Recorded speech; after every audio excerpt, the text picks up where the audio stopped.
ಇದರ ಜೊತೆಗೆ ರಾಮನ ವಿಗ್ರಹ ಕೆತ್ತನೆ ಆಗಿರೋದು ಕನ್ನಡದ ಮಣ್ಣಿನಿಂದ, ಆ ಶಿಲ್ಪಿ ಕೂಡ ಕನ್ನಡದವರೇ.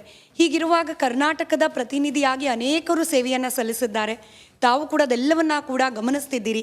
ಕರ್ನಾಟಕ ಹಾಗೆ ಅಯೋಧ್ಯೆಯ ಸಂಬಂಧ ಹನುಮನಿಂದ ಪ್ರಾರಂಭವಾಗಿ ಇಲ್ಲಿವರೆಗೂ ಅಯೋಧ್ಯೆಯ ನೆಲದಲ್ಲಿ ಕೂತು ಮಾತನಾಡ್ತಿದ್ದೀವಿ. ಏನು ಹೇಳ್ತೀರಿ ಇವಾಗ?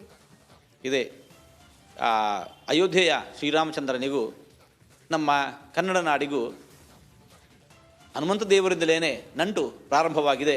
ಅದು ಎಂದೂ ಮತ್ತೆ ಪುನಃ ಮಾಸಿಲ್ಲ. ಆ ಸಂಬಂಧ ಇದು ಗರಿಷ್ಠ ಪ್ರಮಾಣದಲ್ಲಿ ಇವತ್ತು ಮತ್ತೆ ಬೆಳೀತಾ ಇದೆ. ಅನೇಕ ಮಂದಿ ನಮ್ಮ ಕರ್ನಾಟಕದವರು ಇಲ್ಲಿ ಸೇವೆಯನ್ನು ಸಲ್ಲಿಸ್ತಾ ಇದ್ದಾರೆ. ದೇಶದ ಅನೇಕ ಭಾಗದ ಮಂದಿ ಸೇವೆಯನ್ನು ಸಲ್ಲಿಸ್ತಾ ಇದ್ದಾರೆ.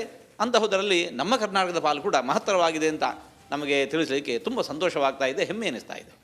ಮಂದಿರ ನಿರ್ಮಾಣ ಕಾರ್ಯ ಹಾಗೆ ಈ ಮಂದಿರಕ್ಕೋಸ್ಕರ ಆದ ಸಂಘರ್ಷಗಳು ಇದೆಲ್ಲದರ ನಂತರದಲ್ಲಿ ಪ್ರಾಣ ಪ್ರತಿಷ್ಠೆ ಆಗ್ತಾ ಇದೆ.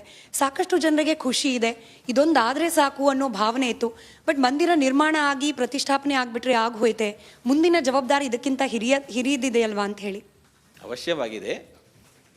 ಇದೊಂದು ಆದು ಹೋದರೆ ಸಾಕಾಗಿತ್ತು ಅಂತ ಇಲ್ಲ, ಇದೂ ಆಗಬೇಕು, ಇನ್ನೂ ಆಗಬೇಕಾದದ್ದು ಸಾಕಷ್ಟಿದೆ.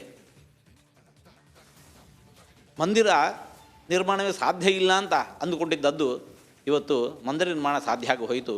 ಹಾಗಾಗಿ ಇವತ್ತಿಗೆ ಮಂದಿರ ನಿರ್ಮಾಣ ಒಂದು ದೊಡ್ಡ ಕಾರ್ಯವೇ ಅಲ್ಲ ಅನ್ನಿಸಿಬಿಡ್ತು. ದೊಡ್ಡ ಕಾರ್ಯ ನಮ್ಮ ಹೆಗಲ ಮೇಲೆ ಇನ್ನೊಂದಿದೆ. ಅದು ಮುಂದಿನ ದಿವಸಗಳಲ್ಲಿ ಮಂದಿರವನ್ನಾಗಿ ಉಳಿಸಿಕೊಳ್ಳುವ ದೊಡ್ಡ ಹೊಣೆಗಾರಿಕೆ ಇದೆ. ಆ ದಿಶೆಯಲ್ಲಿ ತಾವೆಲ್ಲರೂ ಕಾರ್ಯಪ್ರವೃತ್ತರಾಗಬೇಕು. ಅದಷ್ಟಲ್ಲದೆ ನಮಗೆ ಈ ರಾಮ ಮಂದಿರ ಬೇಕಾದದ್ದು ಮಂದಿರಕ್ಕೋಸ್ಕರ ಅಲ್ಲ. ನಮ್ಮಲ್ಲಿ ಸಾಕಷ್ಟು ರಾಮ ಮಂದಿರಗಳಿದ್ದಾವೆ. ಈ ಅಯೋಧ್ಯೆಯ ಜನ್ಮಭೂಮಿಯಲ್ಲಿ ಆಗಿರುವಂಥ ಈ ರಾಮ ಮಂದಿರ ಅದು ರಾಮ ರಾಜ್ಯಕ್ಕೆ ನಾಂದಿ ಆಗಬೇಕು. ಹಾಗಾಗಿ ಮುಂದಿನ ನಮ್ಮ ಕನಸು ರಾಮ ರಾಜ್ಯದ ಸಾಕಾರ ಆಗುವಂತಹದ್ದು. ಆ ದಿಶೆಯಲ್ಲಿ ಕೂಡ ಎಲ್ಲರೂ ಪ್ರಯತ್ನಿಸಬೇಕು.